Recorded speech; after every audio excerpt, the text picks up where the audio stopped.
Why the rapture of the church is a false doctrine. This teaching consists of two false ideas: the Christian church is being taken up to avoid the Great Tribulation, and the last 3.5 years in Daniel's 70 weeks prophecy has not happened yet.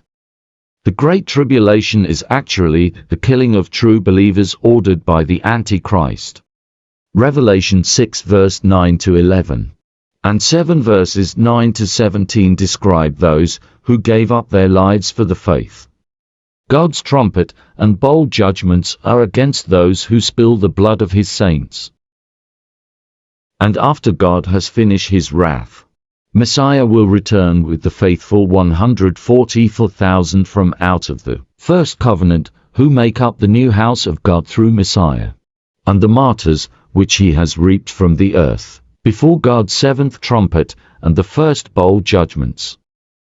1 Corinthians 15 verses 51 to 52. Behold, I tell you a mystery: we shall not all sleep, but we shall all be changed in a moment, in the twinkling of an eye, at the last trumpet. For the trumpet will sound, and the dead will be raised incorruptible, and we shall be changed. Lastly, the final 3.5 years in the 70 weeks prophecy was completed when Cornelius was included in God's true Israel in heaven.